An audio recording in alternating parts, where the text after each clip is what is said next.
Welcome back to the Willpower Podcast. Today's guest is proof that when your mom says that you'll be running the company one day, she might actually be right. Meet Rachel Woodson. She's the CEO of Pediatric Therapies. They're in Northwest Arkansas, where their team delivers over 1,000 patient visits every single week. So she runs a pediatric therapy empire and still sometimes finds the ability to battle her arch nemesis, email. So from growing up watching her mom treat patients to now leading a powerhouse team that feels like a second family to her, Rachel's story is what happens when humility, genius, and a little bit of I never wanted to do this energy collide. Plus, she's mastered AI in a way I can't wait for you to see. She's learning how to find the joy in color coding spreadsheets. And in this episode, we're going to have a masterclass on leadership, family-run businesses, and building freedom from the inside out. Buckle up, rock stars. Enjoy the show.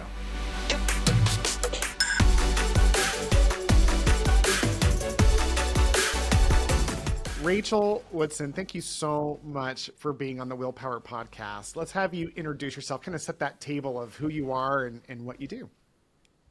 So I'm a pediatric physical therapist and also the CEO and CFO of Pediatric Therapies. And we're a clinic in Northwest Arkansas that's serving, we have 3 different locations. One's like school-based and then 2 are locations, and we're opening up a 3rd in the next year. Wow, that's great. Congratulations. Yeah, we just broke ground a couple weeks ago. So we're pretty excited about that. And then,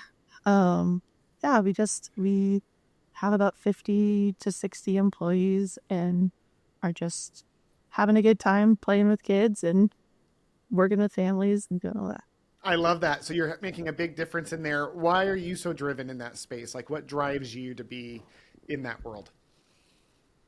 I've been around pediatric therapy my whole life because my mom is also a pediatric physical therapist. And so I've watched it and really seen the value that it brings to families and just how you get to enter into a space with a family that kind of feels in crisis at that moment often and go through just finding the potential in their child and helping them see goals and see progress to just see their child grow and become who they want their child to become, as well as who their child wants to become, right? I love the word family in that. The fact that you use that family word is so powerful because you guys do, especially with pediatrics, you're involved in a whole team approach. Outpatient, adult physical therapy, occupational therapy doesn't have that same connection that you guys do on the pediatric space. So it's powerful that you guys are in that role. And, I wonder, you must work with families whose freedoms have been basically infringed upon or changed because of the challenges they're facing at home with their health. Talk to me a little bit about that. What is it like, when you're working with kids and their whole family's worlds have pivoted around a condition that needs therapy? Yeah, I think one of the big things that I've realized is I've been in it for 10 years now, is when I first started, the families kind of scared me. The parents, having that interaction kind of scared me. I was like, I just want to treat the child. I want to treat my patient.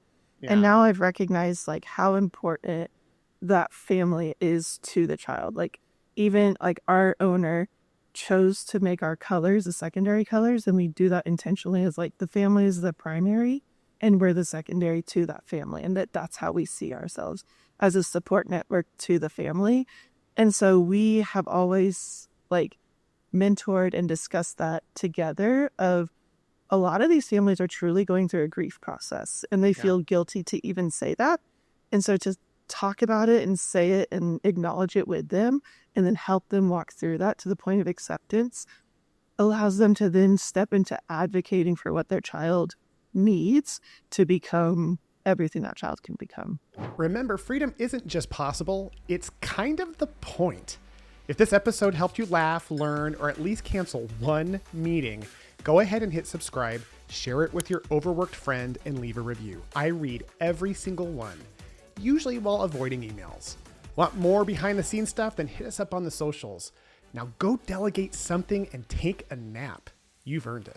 I love the branding down to the secondary colors as a reminder that we are secondary to the parents. And so as a provider, you had to pivot your understanding of how to help them create freedom by helping focus on the child and the family as a whole. And you're no stranger to family. Not only do you work with families as a pediatric therapist, but you're the CEO of this company that has a work family. Like, you have employees, their teams. I always tell people a really good team feels like a work family. And so, tell me a little bit about those, you've taken a few stepping stones in your career. So tell me about where you entered the company and how you got to CEO. Yeah, so my mom actually owns the company that I work for. And she joked way back when I was in third grade when I said I was going to be a PT, and she joked when she started it. I was in sixth grade. She was like, "You're going to own it one day," or something like that. And I was like, "I'm never owning this. Like, I don't want to, like, that you like work too hard, all of that stuff. Like, I just want to treat. I don't want to do all the rest of it." And so I think, now looking at it from that standpoint, like, I've gotten to work with my mom just as a physical therapist and just found so much value in the team that we have created and in the therapists that I get to work with. And I saw that in a way to kind of just how I operate. I like to talk about things, and I like to set goals, and I like to kind of direct where I'm going constantly. I've set goals since I was very young. And so I think that was the first, like, where I started. And then Taylor, Marla, and I, who are all now on the executive team together, were placed into leadership when we transitioned from being contract therapist to salary therapist.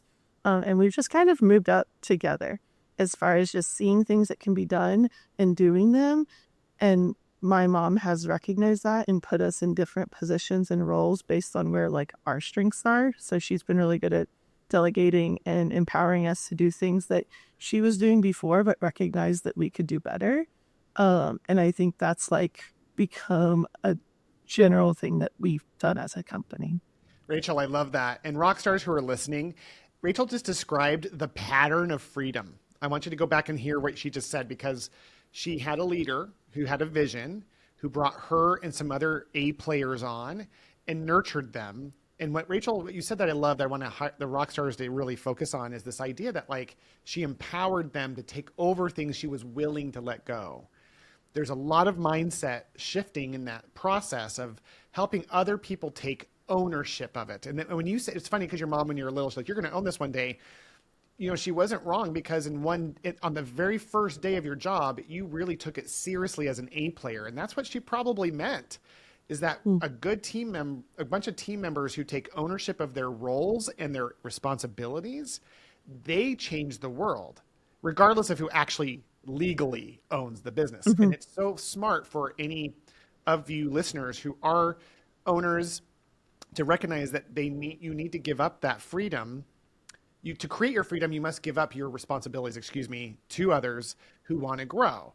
And then for those of you who are listening that aren't owners legally of a practice, that taking ownership of that practice and your responsibilities is the path for progression. Because, Rachel, you started in entry level, and then you worked your way up as a director, and then you eventually became CEO. So where in that, what would you say the hardest transition in all of that path was for you?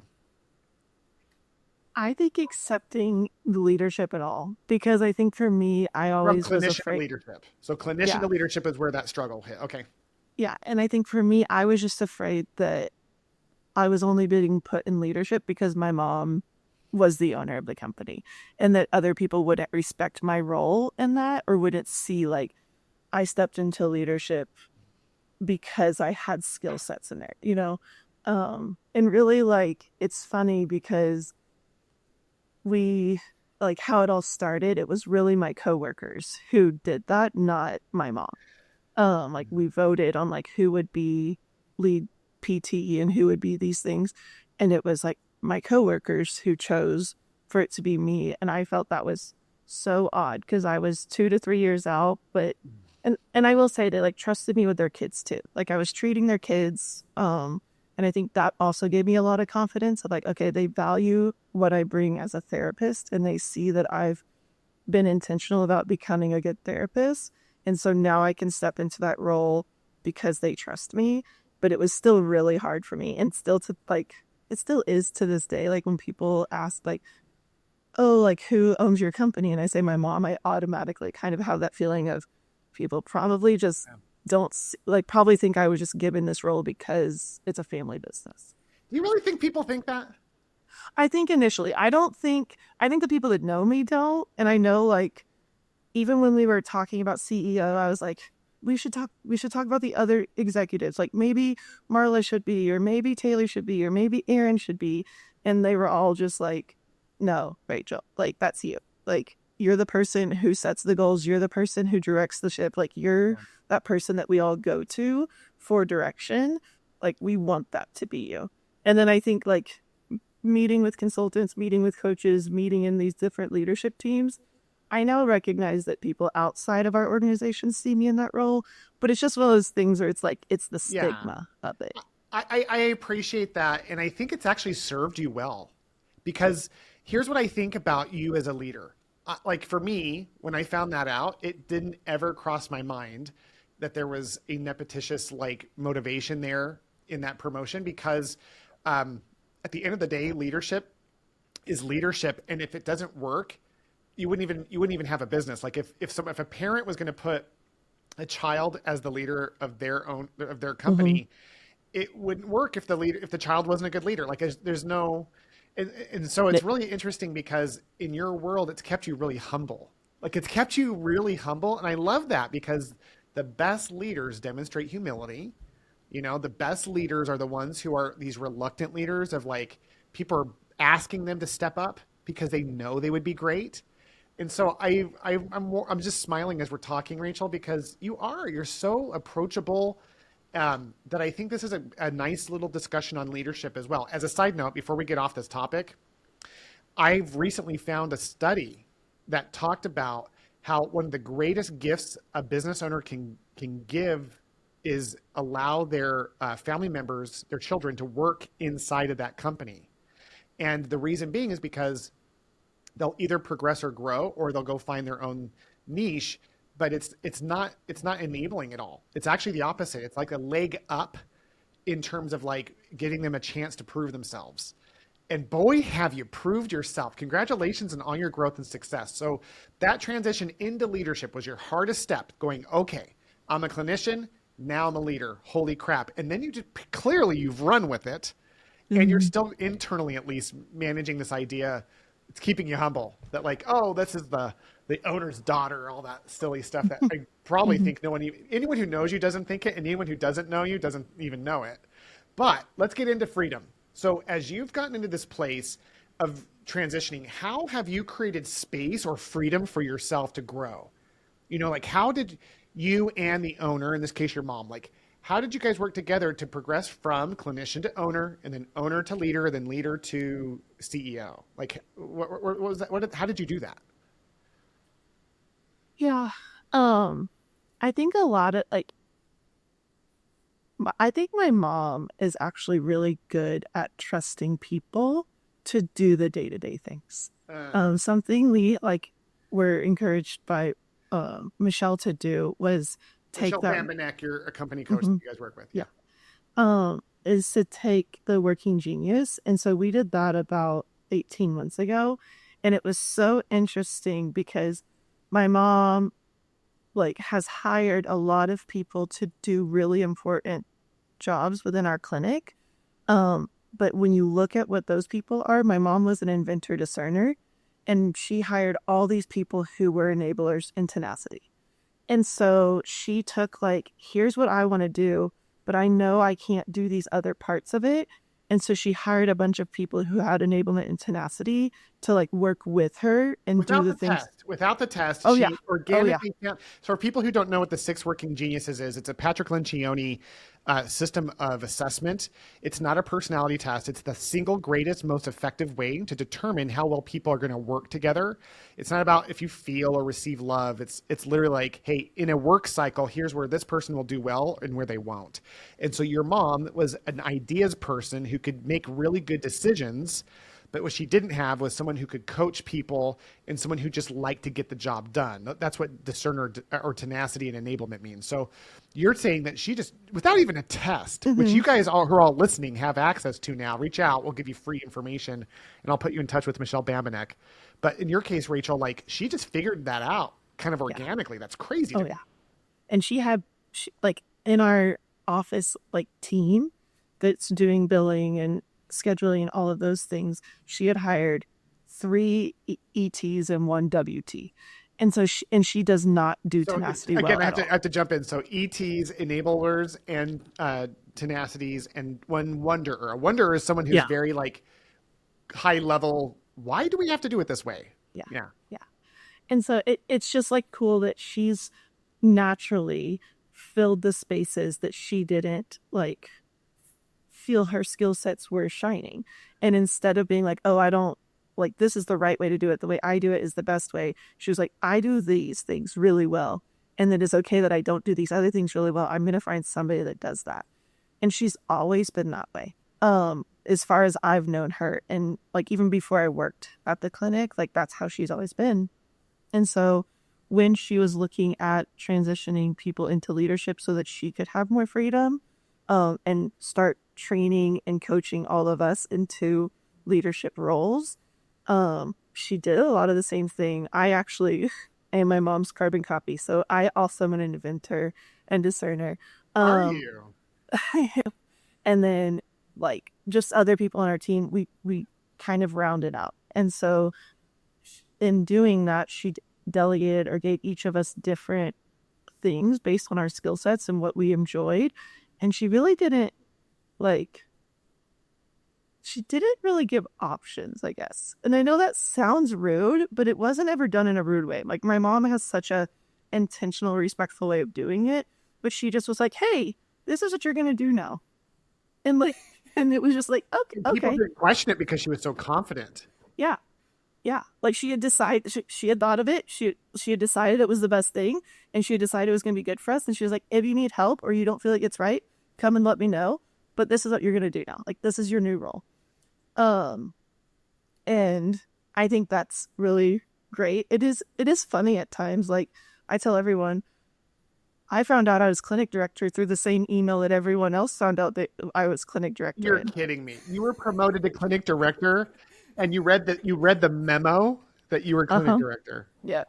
So I always laugh. I'm like, oh, okay. Because she had asked me and I was like, I don't think I'm ready for that yet. And then, she had decided, well, I'm going to tell everyone. And then I've noticed that, by the way, as a trait with very strong leaders, that they are so decisive that people just don't even they just go, oh, is that what we're doing? Like, there's no question. And like, to your point, it was in your best interest. So you knew you knew it wasn't an accident. She was doing it on purpose to be like, oh, you just don't know it. And now you know it. Everyone else knows it too. Yes. Yeah. And so I just think it's like, that's how she's been. And so she created space for all of us to step into those roles. And she also created like an opening for us to figure out what the best way for us to do that.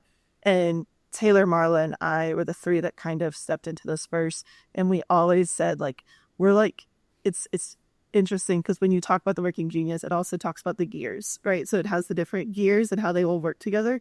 We always said that. We're like gears that just work together, and we would never get it. Yeah, we would be like, we would never get anything done if we didn't have each other. Like, we're in this together. Everyone turns the dial just a little bit differently and complementary to the other. It's if you've never experienced it, it's magical. It's like it took me years to get a team where we finally clicked as gears in the same machine. And when it happened, it was just, it's freeing. It's freeing because you start feeling free. You start feeling like, oh, I can do the thing that I love. And that doesn't feel like work, whereas everyone else, and then you get better results and so on. That's amazing. Oh yeah.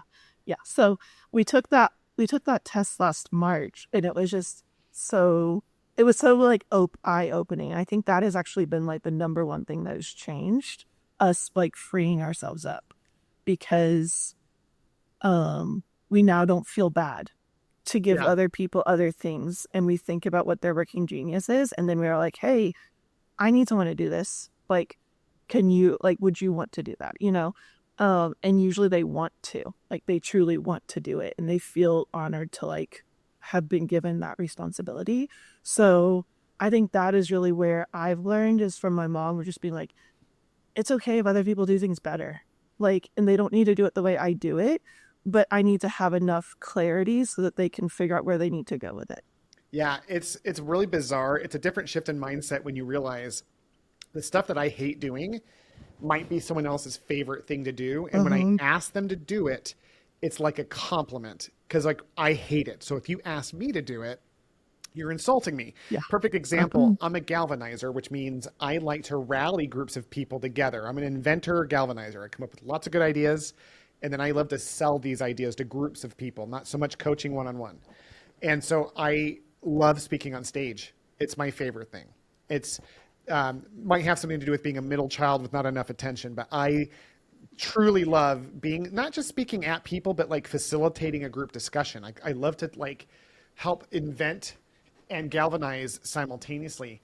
But if you ask my wife to speak on stage, she will wonder what she did. Like, why do you hate me so much? You know, if you ask me to speak on stage, it's like, oh, you, what, little old me?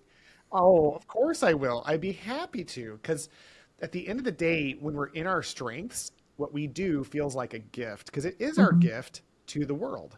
So how fun for you that you guys are seeing this cog. It's really validating too, is that you guys have identified the 6 working geniuses in a way that has already been kind of miraculously, it tells me how great of a leader your mom is. Because she just, most people don't organically figure that out. She did. Now you've got the technology that helps you blueprint it.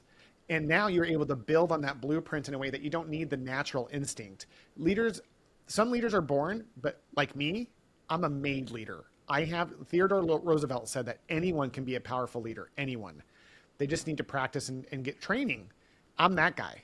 I'm the one who needs training. And so I love the fact that these tools come out that allow me to grow my team. So how fun that you don't have to rest on one leader's intuition and you can use a system now within your own company to create freedom, which in your case, freedom has always been filled with more responsibility though. Yeah. Like I would say I started out in the clinic director role and then we filled that, like Taylor then filled that role. So he was lead therapist, him and Marla were lead therapists and I was clinic director. And then Taylor filled the role of clinic director, which allowed me to move into CFO. And then from the CFO role, I actually have just somebody that works under me who has worked for Post longer than I have, is also like, she likes to get things done. And so in my CFO role, I've given her a lot of those things. So she's probably taken 15 to 20 hours of what used to be mine. I've put the systems in place. I created how to do it. She just wants to get it done. And so now she does that, which once it got to that point, I hated it. I like loathed that part of my job. I hated it so much. And she like came to me because she was kind of in the opposite role where we were like, hey, we want you to train people. And she came to me and she's like, I do not have enough to get done. Like, I don't have enough work. And I was like, oh, I can give you work. I got that.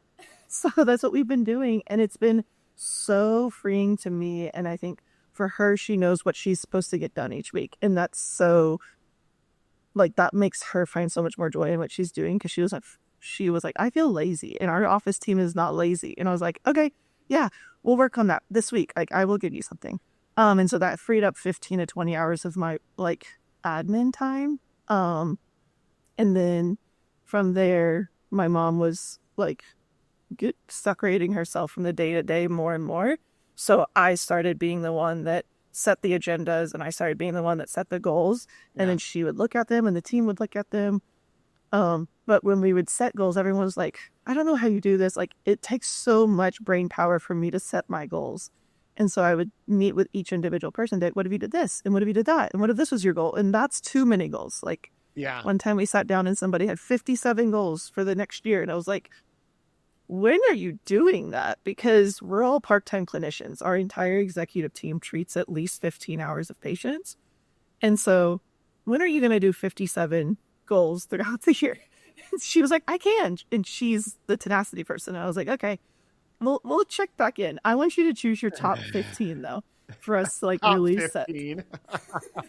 And so that's just kind of how our team has worked. But that's what I stepped into, is doing that direction role of, and I love it. Like, I love setting all those things. I love setting the meeting agendas. I love creating our team's goals. I love just looking at what we're doing next, right? Yeah. What you said was, I'm going to highlight for the rock stars who are listening. There were 3 words that you used that I want to show the audience how they go together to create freedom. And one of them is freedom. One of the words is joy. And one of them is giving. So it was interesting to me because I think a lot of times people think that freedom means not having anything to do. That's not freedom. That's boredom. Freedom is working where you get love and energy. Like, where do you find? So that example of when you were CFO was a really cool one, because the word you used was, I gave her those things to do. She was unhappy because she didn't have enough on her plate. Now, as a quick side note, I believe people are burned out. All this burnout that's so prevalent in our industry comes from people doing either too much or doing things that aren't in their geniuses. So I could be doing fewer things outside of my genius and complain about feeling burned out and overwhelmed. And then people who have that genius look at how little I'm producing and judge it like, well, what's wrong with him? He just must be weak. No, I'm working outside of my genius. So when we delegate a task to an employee or a coworker, in my opinion, who's outside of their genius, we're crippling them. But when we are delegating a task to an employee or a coworker that's within their genius, we're gifting them. We shouldn't even call it delegation. We should call it gifting them, because we're gifting them the freedom to do what they love, which gives them peace and joy. And then, so like in your journey, this has been a really cool masterclass, because you haven't created space and freedom and then like gone fishing. Some of the owners of companies I've interviewed, that's what they do. They'll talk about like, oh, I'm snowboarding more and that kind of stuff. In your case, you grew, and you're growing a legacy because your mom started this business, but you're growing into the leader that you were born to be, which is, by the way, beautifully DNA'd by your mom. But it's also got its own flavor.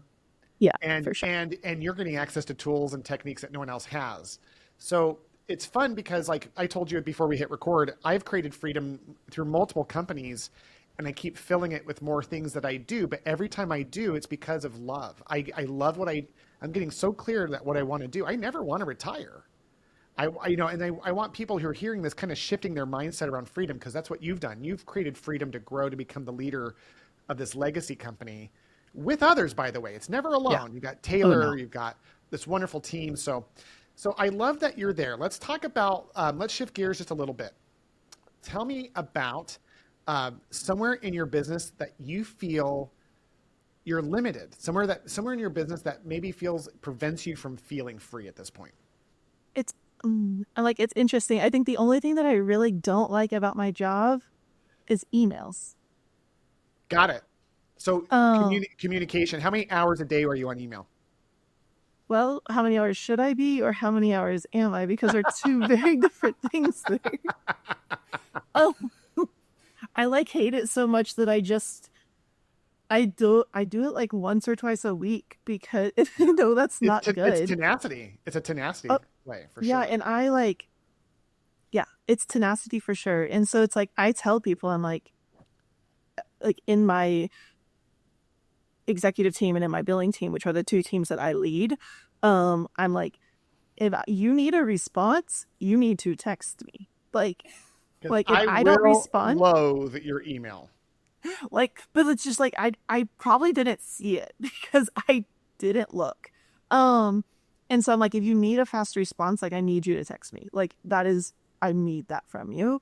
And yeah, it is tenacity. It's also I think it's also galvanizing, which is my lowest. And actually my lowest are yeah. So I think it's like all these things of like actually getting people and like responding in a way that's like positive and answers their question and keeps everything in the right direction, and not like, if all I had to do was just answer the question bluntly, I would have no problem doing it.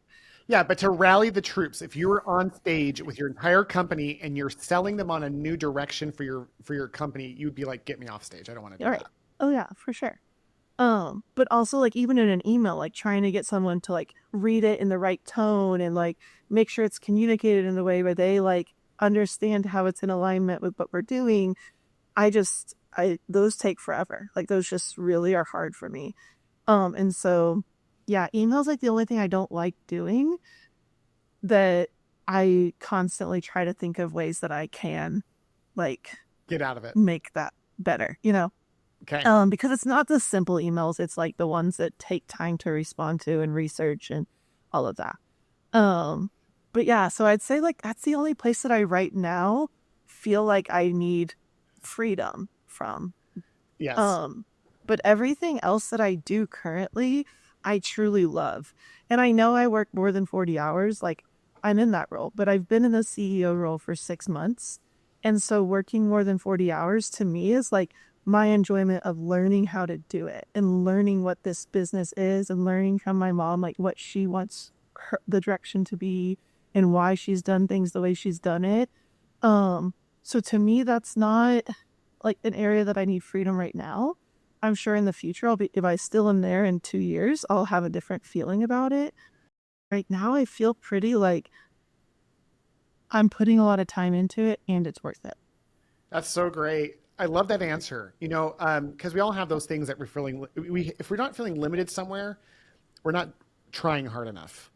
I think we think those areas are invalidating, like, oh, we're still doing this, but it's like, no, we're all trying to break free of those things. But once we break free and we progress, we got more things that limit us. Yeah. So in your case, what are the tools and technology that you use that frees you up? Email is like the worst thing for you. Do you use any technology to help you? Yeah. So we use Gemini. So we use Google Workspace. And Gemini is like the AI tool within that. Which is getting so good. They started a year ago at the bottom, but because it's Google, they're going to pass ChatGPT and then blow them out of the water. It's what a lot of people are saying. Yeah, it's fun to use, and Taylor and I have like used it since the beginning, and so it says that it doesn't learn you, but I don't believe that because the words it uses now versus what it used to use is so in alignment with how I speak. And so if I want something, I'll like write just the bullet points and I'll be like, make this in alignment with our core values. And here's our core values. And then it'll just like use that wording to like write the email. That's awesome. And the way I've like learned it is the Gemini app on the phone, and I sign into it with my work email, which is important, but more in the details. But I use the Gemini app on my phone and I'll just be like, how do I get you to do this? Because you can talk to it. So you ask AI to teach you how to use it. Yeah. Yeah. And so I think that's like been so fun because like what Gemini could, like you said, what Gemini could do a year ago was so limited. Now you can like put it into Google Sheets and be like, hey, summarize all this data for me. And it'll give you a bunch of different ways that it summarizes the data. How do you put it into Google Sheets?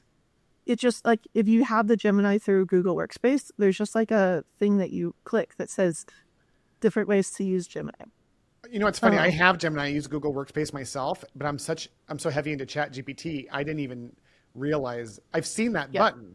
I'm going to pull up a spreadsheet where we're talking right now, just so I can walk you. So as you're talking, I can do that. I'm like, I might have to do the same thing with you because I'm like, I can't remember exactly how I did it, but you can you can go through and depending on what data you have.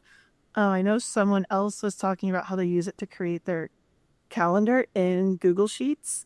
And they'll take the tasks that are in their task and be like, put this into my calendar and it'll create a calendar.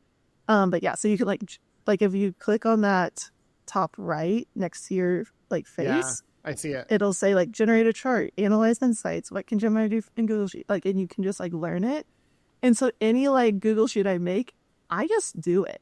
I do all the things that Gemini will do and figure out like what it's going to do for me and how I can use that. And if I should put more things into Google Sheets so that I can use that. You are actually really heavy into AI then. I mean, you're using one main product so far as all you talked about, but it's the way that you're using it is fairly frequent. And so I pulled up Google Slides and Google Sheets, and it's interesting because there's a button there on the right that says, find out what Google Gemini can do for slides. And it can generate images, generate new slides. I can say what kind of slide I want and it'll create it, summarize presentations.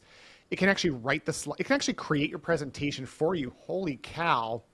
I feel embarrassed that I didn't know that. And then on the slide, go ahead. we just did that, like our orientation, we created a new orientation doc and we were like, put this in, like create a slideshow because we were working on a working document. We call it the working document. But we created a new tab in there and we were like, take this tab and make a slideshow. So they did that. And then they had the whole slideshow as a lead therapist team created in like 35 minutes.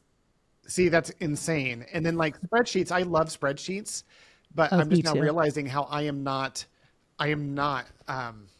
spending way too much time building them out or even reviewing them and so on and so forth. Like I've got, oh man, this is open note. So guys, I don't know if rock stars at home are opening up their minds to this, but like this show's about me at this point because I'm so excited to see how I'm going to start leveraging Gemini.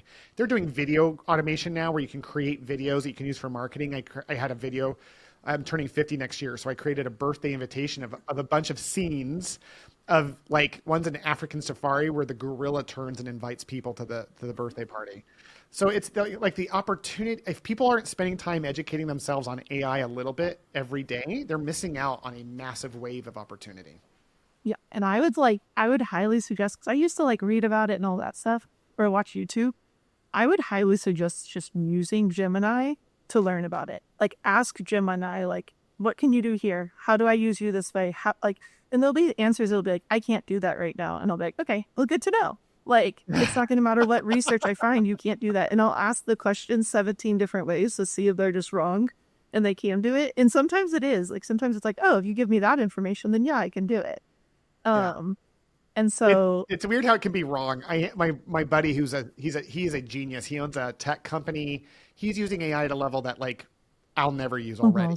And he was telling me about this thing called the one-off, concept where it's like, yeah, it's not like you're Googling it or using a calendar. It still makes mistakes. He goes, and he showed me, I don't know which platform it was, but he said to spell the word strawberry.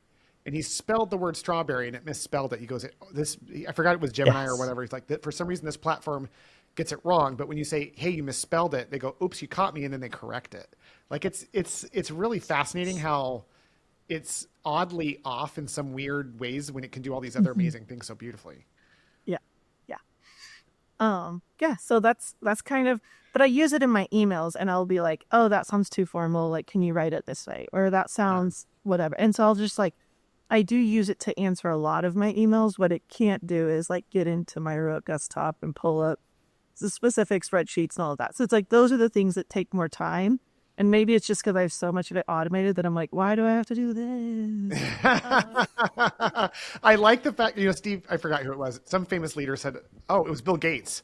He goes, I like to hire lazy people for leadership because they're so, like, they just want to do it as easy as possible and they find the best ways of doing it. I'm not calling you lazy. I'm just saying like, no, that would be me. That would be me. I want to find the simplest way to do that. So, okay. So what other AI, do you use any other AI? I mean, that one thing is huge, but do you happen to have any other AI tools or things that you use?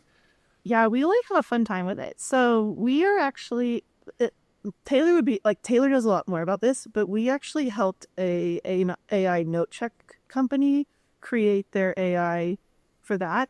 So we were meeting with them. And so we got free AI note checking for like a year because we were their beta. And then when it came down to the cost of it, we were just like, we don't feel like that's worth it. For what? Like for how often we don't really have a lot of rejected audits. And so we were like, it's not worth that amount for us. But it was fun to like see what it could do there. And then we use our platform that we use for communication. It's called Infinity. It has AI within it and it has automations within it that use AI. And so we use that to automate a lot of our processes. So it notifies the right person at the right time. Trying to think what else. So Infinity is a communication software. Is it like Slack or one of those or? It's more like Monday. Oh, got it. Mm-hmm. So Monday is a task organizer and it has like some automations, but you use it for mostly communication and automate some of those tasks. Yeah. Okay. Yeah.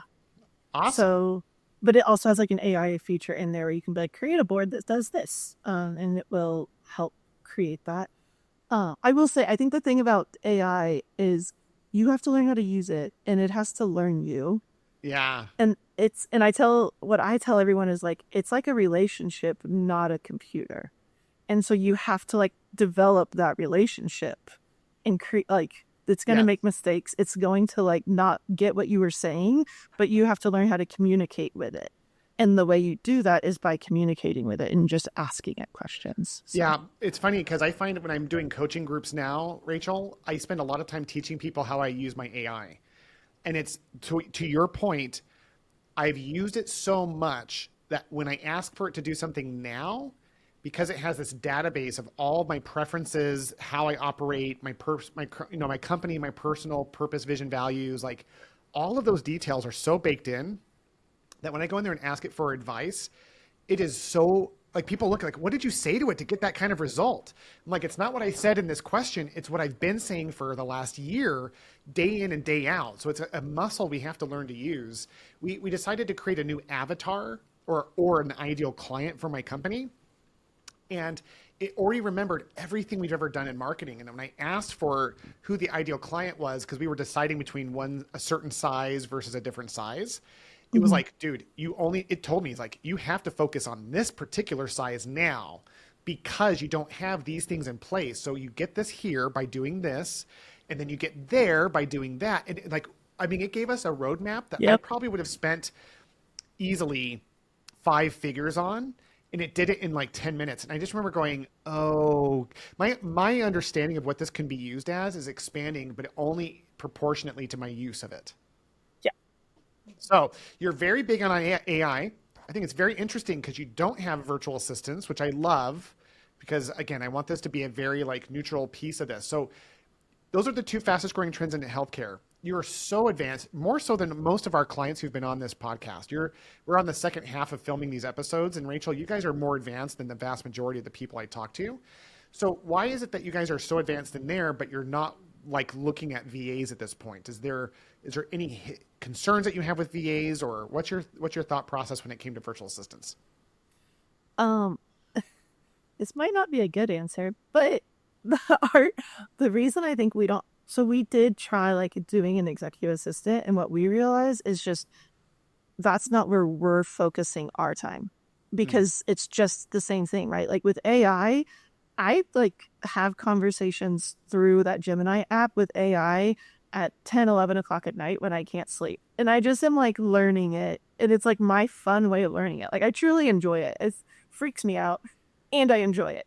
Whereas with when I had an executive assistant for a little bit, it was like, she was amazing. She was like absolutely incredible. She's super, super smart. And she would do things at a super high level, but I just didn't have the time at that point to give to her to really. It had to be on her time. AI, you can do whenever, but her time is during her clocked hours. Yeah, and which was during my clocked hours, which are already filled with things, right? And that was like during my transition into the role of CEO, and that was like an idea I had of like, what if I do this to help like free up time? And I just realized like that's not what I can do right now, but I fully believe it's something I will have in the future, some kind of executive assistant, whether it's virtual or around here. I will have some kind of executive assistant, I think, in the future, because I always want to treat and be CEO. And that just is going to mean I need more like manpower to do the things I'm doing, right? So you're open to it, but you're saying with your limited resources, you chose AI because it's more workable for your situation. Yeah, and I think like it's more workable, and I think there's going to be so many different ways to utilize it that if you get behind, it's going to be really hard to catch up. So I think that's the other thing is me and Taylor talked about that a lot, is like, we can't get behind this. We have to like focus on and decide that this is important, at least for a couple of us to use on a regular basis. And that has kept us at least in the midst of it. We don't have a bunch of products. I don't think we ever will, because I fully believe that Gemini will build out all of those products, that it will not be, but that's my own belief. I have no proof of that. I just believe that it'll all be able to be in one product, that I just want to keep learning through Gemini, because that's what we use for our workspace, right? And so that's integrated into everything we do. But yeah, I do think, but I think virtual assistants will go away if they're not using AI. So they have to stay on the forefront of it as well. So Because if I have a virtual assistant who's going to take an hour to write an email when I know AI could have done it in 10 minutes, I'm going to be like, hey, you need to be doing that faster, you know? So I think it's kind of AI is going to be part of virtual assistants. This has been one of my favorite episodes so far this season because your process, first of all, you're one of the people who's the furthest along with artificial intelligence. So you have a different perspective than most people. And I'm going to say something that I think my audience will prove to my audience that I am legitimately supporting what's best for them. Is that based on what you just said, I am of the firm belief that if you had to choose between virtual assistants or AI, for timing of adaptation, I'm not saying which one is better. I'm saying if you had to choose one to get into sooner, AI is the way to go. And I own a VA company. So it's interesting because to your point, if you could only pick one of those routes, I think AI does get preference in the sense that like, you got to start adapting now. You got to pivot now or because VAs are going to pivot with your knowledge of it. VAs aren't going anywhere. AI is. AI is going somewhere very fast. So if you know how to leverage that later, you can always tack on the VAs. But if you do VAs, but you're not looking at AI, you're going to get left in the dust. Truly. I think VAs will optimize AI. Like yeah. VAs will give you the ability to optimize your use of AI. And the fact that everything can be virtual is very clear at this point. So yeah, I think that's kind of where I'm at right now is just my time. I needed to focus on leadership development and our team development and things like that, and developing an executive assistant and taking the time necessary to make them feel successful. Yeah. Just wasn't in the cards at that point. Yeah, I love it. I mean, ideally, people could leverage both, or if they're leveraging a VA to free them up to spend more time on AI, that's different. But at the end of the day, when you're looking at that, so it's funny because we're going to finish on a question that you don't know is coming, and I already know the answer based on what you said. But Rachel, this has been such a phenomenal discussion. Let's do our rapid fire questions. You ready? Yes. So don't worry. Rapid fire doesn't mean you have to answer quickly. It's just we're going to go through them pretty fast. What's a book that's blown your mind? I guess it's the book and podcast would be Working Genius. I can't recommend both of those enough. The 6 Working Genius book is amazing. Please check out Patrick Lencioni's work. He is the most influential author in business, according to his success on 5 dysfunctions of a team. Okay, Rachel, top time saver hack. It might be something you've already mentioned. Yeah, I think, in my honest opinion, it's someone cleaning my house unashamedly. I have somebody who comes and cleans my house, and that means I don't have to do it. And then I feel less bad about working more. Like I feel fine about working more because someone else like does everything in my house. That's a big. I love that share. That's important for people to hear. If you don't love doing it, don't do it. No matter what kind of cultural shaming your old parents used to give you. That's wonderful. Yeah, and honestly, it's funny because it comes from my mom. She always, when we grew up, we had someone cleaning the house, and she would always tell us and everyone else, "I told your dad I married him. I will always work enough to make sure somebody else can clean my house." And so it's like it comes from her, and it's like, yeah, I feel like that's something. And the person that does it, I absolutely adore her. And it's somebody that we're close to as a family. She cleans my house and my mom's house and my brother's house. And so we're close to her as a family, and she's incredible at what she does and does it in half the time. And she loves it. I mean, that's the thing. She loves it. Yeah. So it's one of those things where it frees up probably 10 hours a week for me because she does all my dishes, all my laundry, everything. And so I have 10 extra hours of time to do whatever I want to do in my free time. In my role at the clinic, I would say my team and AI, but asking that question to both, I really think like asking both my team and AI when I have a task I don't want to do, of being like, hey, if I was to take the time to teach you how to do this and you had the freedom to do it the way that you felt was best, as well as the time made for it, who would want to do this? And I think that is like the question I've learned to ask because of going through Working Genius, of like, I just ask. Because if there's somebody else who's like, if you give me the time, I'd love to do that, and I hate it, then I don't need to do it. So yeah, I'd say that's like my biggest time saver hack is just asking.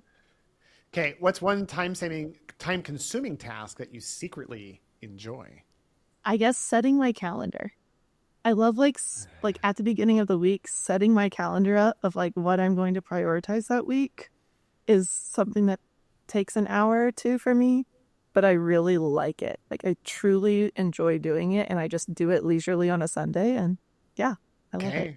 I love, this is that's one of my favorite questions, by the way, because there's like this love of like, I like stats, or I really Oh, like that's something I love, but everyone knows it. I have gotten two different like mugs that say like, it's like an Excel sheet wrapped around it. Oh no, it's a mug and a t-shirt, but it's like an Excel sheet, and it's like freaking the sheets, because my whole team knows that like Excel sheets are my love language. I put everything into an Excel sheet. That's So, funny. yeah. And that's why you love Gemini, because Gemini puts your love into the spreadsheets while you're doing all the spreadsheets. Mhm. All right. So what's the latest thing that you delegated? Payroll. Payroll. That's a big one. Yeah, that used to take me like 6 hours every other week, and now I check it for 30 minutes and that's it. Yay. All right. Final question. This is the question of the whole season, and your honest answer, Rachel, is it AI or is it VA? I'm going to go AI because I think everyone needs to use AI. I think VAs are something that are super, super beneficial, but they also need to use AI. Love it. Okay. Well, Seth, our video editor, who is also our creative specialist at Virtual Rockstar, he's doing this episode. I don't know where we are in the tally. So Seth, please put that on the screen for those who are watching the episode. There's the current tally. Rachel, it's been a treasure to have you online. I thought this has been such a fun AI-based discussion about freedom, as well as this entrepreneur journey of someone creating freedom from within somebody else's company. Also, we hit some major points around family-based businesses, which was a very unique flavor that I loved. Tell me, what would be your parting thoughts as we conclude this episode? I think something I've learned is like, find a way to enjoy it. Because I think we all are going to work a lot, and I don't think that work is bad if you find a way to enjoy it. And a lot of times that's for me, I think that's creating the right team and having the right team that really just interconnects together well. But if you don't enjoy it, then you're going to resent what you do and who you do it with. It goes back to that 6 working geniuses. Find out where your geniuses lie, and then only do those things because they feed your soul. Uh-huh. I love that, Rachel. Thank you so much for being on the show. It's been a pleasure to have you on. Thanks for tuning into the Willpower Podcast. As always, this is Will Humphreys reminding you to lead with love, live on purpose, and never give up your freedom. Until next time.